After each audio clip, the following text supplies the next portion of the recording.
there's certain artistry that happens when you're asked to do an adaptation, or there's a pre-existing piece of art. It's a film, and we'll get to hear about the film in the next panel, but we're really gonna focus on how the TV show created this life of its own, ran 5 seasons. At its conclusion, and still to this day, it is Showtime's longest running drama with 74 episodes. I think that deserves a round of applause. And, and at the heart of the show were the Joseph sisters, of course. And I'm thrilled to be joined by 2 of the women who brought them to life. Miss Vanessa Estelle Williams, who played Maxine, and Malinda Williams, who played Bird. Please help me give them a very warm welcome.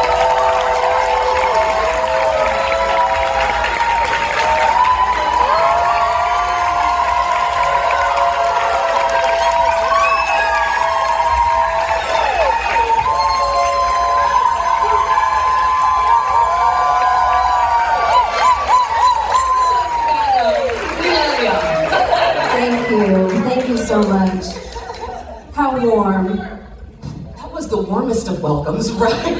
It absolutely was.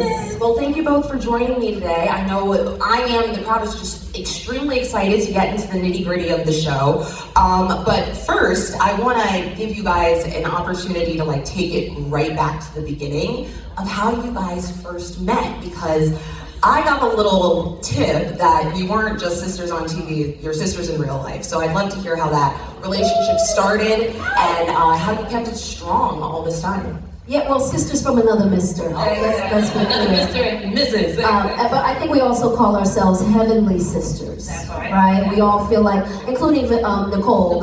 Because we would bring her into every room we enter. She also is our heavenly sister. But Vanessa and I met years before. Was it years? I think it was only 1 year before. Yes, it was. I was a big fan, am a big fan of Malinda Williams and all of her work. We're talking The Wood and everything that she did. I was in love with her, and we met at the first ABFF. Acapulco. It was an Acapulco. It was Film Festival. Film Festival. You were carrying? I was carrying. I was 8 months pregnant. Oh my goodness. And this one descended on me when I tell you, she was like, oh my God, oh my God. I was a new mother. My baby was 1 year old. Yes, she started loving on my baby in belly, yes. And she immediately started to give me advice on how to give birth. Oh! I was like, what are you doing? I don't even know you like that. I had just been there. I wanted to prep you. She prepped me, and when I tell you, in the delivery room, who came to mind? Vanessa. So Vanessa helped me push that baby out. So she got an Omi and I have an Omar. So it was so great. So cut to a year later, we're auditioning as everybody and their mama auditioned for Soul Food, the TV series, because everybody and their mama had seen the movie. And so there are these 3 roles, and this is when there weren't a whole lot of proliferation of brown-skinned Black people and women lead characters on TV. So everybody was, and there were so many roles. 3 roles, which was huge for us. And so everybody was up for it. I got cast, and then I had the pleasure of reading all the Terrys and all the Birds and all of the men that I was going to be in scene with, and we were at the audition. Well, I'll say not all the Birds, because I was the one who was like, I'm not doing that. I was like, why are they making a television series? The film was so perfect. All the actors did that, and so why are we trying to do that again? So I came in very late to the casting. Yeah. Wow. And how old was Omi? Omi was 9 months. Yes. He was 9 and months. she kept saying no. I was like, and they kept begging her, please, this is the magic, this is going to happen, and we needed to. I was like, I'm not doing that. I was like, first of all, I'm not moving. The Queen, Nia Long, is a very hard act to follow. All of those actors did their thing. And so it was like, how are we going to reprise those roles successfully? Yes. There were big shoes to fill. Yeah, no, absolutely. That transitions perfectly into my next set of questions, which is around how you made it your own, how you brought your artistry and your creativity to your individual characters, having this tall order to fill, and knowing that you already felt as though it was perhaps a task that couldn't be accomplished, but you all did such a good job. So tell us, how'd you do it? Well, what's so interesting about that is, as I said, Nia Long did her thing as Bird, and she embodied the character. But what I recognized she did was she infused her experience and made Bird her own. And so the best way for me to honor that character and honor the work that she did and honor the art, piece of great art that soul food is, was to come authentic, come all the way real, be myself and infuse my experience into Bird. And then I would be able to embody and own the TV series version.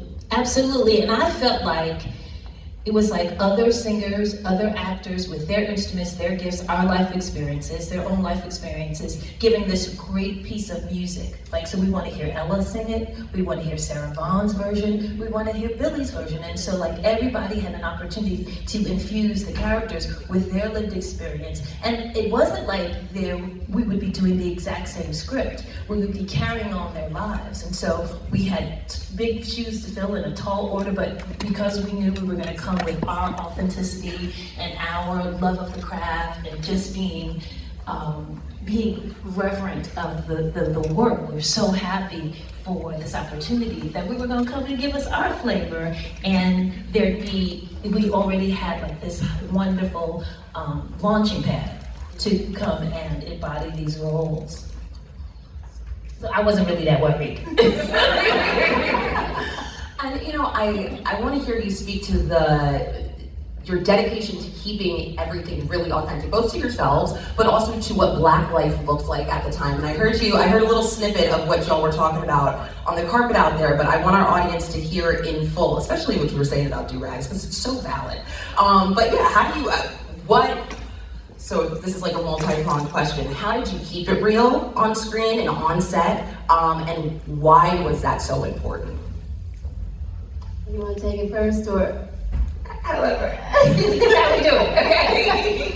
I was especially very critical. It was a critical thing for me to represent, because it's kind of what I base my career on. I make choices in my career based on how it's going to represent my community, particularly Black women. All I can be is a Black woman, right? That's what I am. And so, I always endeavor to represent us correctly. So if something shows up in anybody's script, I don't care whose name is on it, I don't care what kind of importance you have. If it doesn't feel authentic to my experience, and I'm not going to represent Black women correctly and positively, preferably, then I'm not going to do it. I'm going to say, hey, this is how it should be done. I know my sisters. We're not a monolith, but I know my sisters.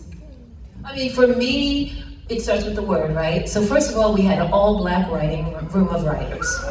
Men, women, we were in Toronto, but we led by Felicia D. Henderson. We had all Black directors, right? Beth was wonderful, yes.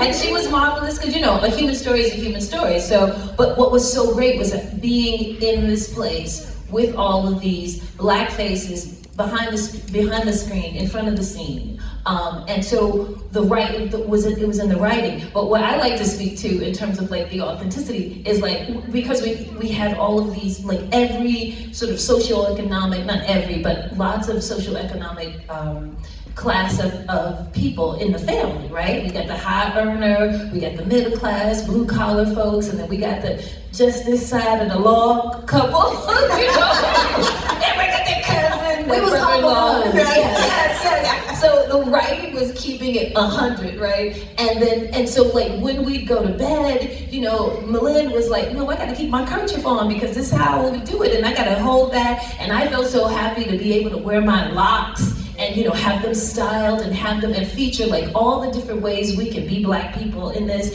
and have our sexuality flushed out. Right, we insisted on having Black makeup artists, Black hairstylists, because in Hollywood at the time, This It was awesome. this was not something you could really ask for. You just had to be like, look, I'll do it myself. Don't worry about it. I'm good.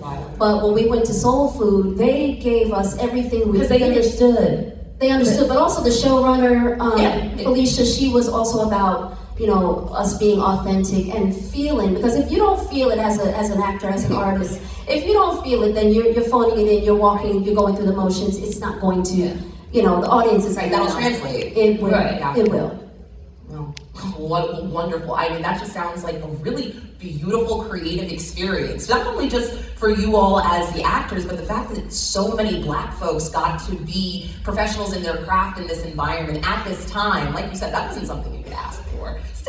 Still, it isn't something that is ubiquitous across the industry. And I feel like lots of shows that came after were certainly, as we were on the shoulders of all the shows that came before us, certainly the shows that are here now are on the shoulders of what Soul Food did and the numbers that we made, because diversity is not just correct, politically correct, it's financially astute and financially rewarding. So they made lots of money. In fact, our numbers were better. Yeah, go ahead,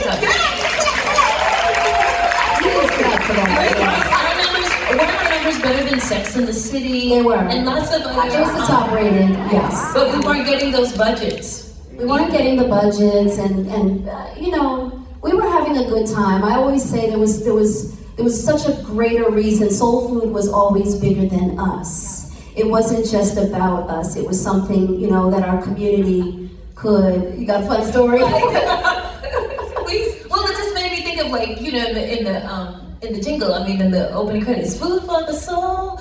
And I feel like we had this time, because we're really sisters. Like me, Nicole, and Malinda, they lived together. What was it, the final season of the show? They were in the final 2 seasons together. Yeah. And so we in Toronto were sort of away from Hollywood, so we really gathered and were each other's support and not distracted by a lot of things that we would have been distracted by if we were shooting in Hollywood, in LA. And so we'd go to this bookstore. It was like the Bodhi Tree, which is a popular soul, new age, new spirit kind of bookstore. And we'd go, what was the name of it? Yeah, it'll come. But anyway, we get all these books like Eckhart Tolle and just centering the book you wrote, your book based on. The Game of Life. The Game of Life, right? Yes. And Florence Scofield Shin. Yes. And so we were feeding each other, we were really like food for each other's soul. And our spiritual, awakening and anchoring. We were healing. We were also healing. We were very young adults. Especially. I was absolutely healing. I was going through a divorce at the time. I had a baby. There was time, and she was traveling. I was traveling back and forth. There was a lot going on during that. But what was interesting was Bird's life was so closely paralleling my own. I'm the youngest of 2 sisters. Right. I had a young baby. Bird had a young baby. She was going through it with her husband. I was going through it with mine at the time. So there were moments of the series when I would be driving home where I thought, how if they have not fired me yet? Why haven't they fired me? I'm phoning this in. I'm not even acting. Like, I'm putting my life on I was putting my real emotions. And I know that's what you do, but you become so transparent that you think everybody knows your business.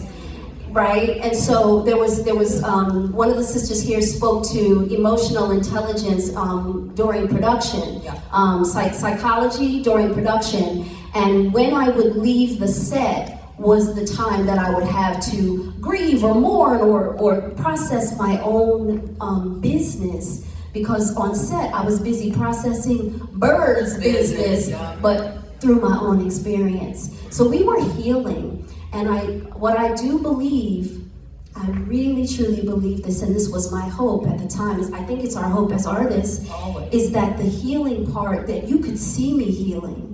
You could see Malinda healing. You could also see Bird healing and going through these stories. And perhaps you can see yourself and parts of your own experience and be healed just, kind of by teleproxy.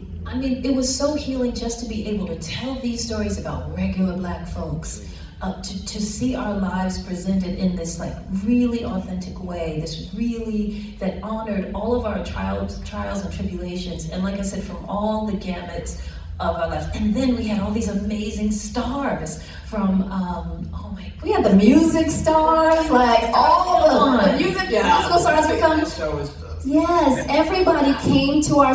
Richard Roundtree. But what was crazy is we didn't know because we were filming in Toronto. It was set in Chicago, but we were filming exteriors. Yes, on a sound stage in Toronto. So we had no idea what an impact our show was having until until it came out, and we would land at the airport and we would be like, "What's all the hoopla about it?" Because we also didn't have showtime, so we couldn't see the show. Y'all are just churning out art, and America is gobbling it down. You have absolutely no idea. And this is everybody from little old ladies, little white ladies from Kansas, to the brother in the barbershop going, "Yo!" all the. You land back home and you superstars. That's amazing. That's wonderful. This is before Instagram, before the explosion of social media. So yeah. Oh, well, I just want to say that in the same way that you all were healing through your characters and creating the show, I feel as though your audiences must have been healing as well. They must have felt that seeing themselves and being able to relate to characters that don't necessarily mirror them, but maybe have the same emotional or thought processes, or have to deal with the same difficult choices or tough situations that can make you feel really isolated. Maybe you can't imagine that somebody else could be in your shoes, but then you see it on television and you realize that while not monolithic, your experience, there is some sort of shared experience that's going on. For sure. Well, we did stories on HIV and AIDS. We covered lots of, we covered autism, we covered lots of subjects that were... Incontinence. Yeah, that part. Remember that? Anxiety, panic mental health, attacks. panic attacks, Yeah. running for office. I mean, I still to this day hear it at least once a day. Somebody calls me bird. And it's such an endearing thing to hear, because it means I made an impact, or the character made an impact, right? And so, yes, I hear that too. Someone saying, they say it in this way. I know it's not what they mean, but I was bird in my family. Like They say exactly that. They say exactly that. And I was the middle sister, and I was, like everybody totally was identifying and making babies. There were definitely soul food parties and soul food watches and soul food get downs where folks was making babies, okay? Yeah, I had the very first table read we had, and I said earlier that I didn't want to be a part of the show, but again, it just kept coming back around. It kept landing back on my desk, and I was like, God, is this, you trying to tell me something? And so finally, when I got the part and we were in Toronto, and we were at the very first table read. Everybody here knows what a table read is, right? Yeah, you sit around, read the script. We read the first script. I closed that last page, and I just looked at everybody and I said, this is bigger than us. I said, this is gonna be big. I said, you watch. People are gonna have parties. They're gonna be sitting around, get the popcorn. They're gonna have family gatherings, girlfriend gatherings. I didn't know until that first table read what magic, but it had a lot to do with the chemistry that was in the room with the cast. Yeah. Malinda was straight prophesizing about how big this was gonna be. She was like, get ready, it's about to blow. I love that. All right.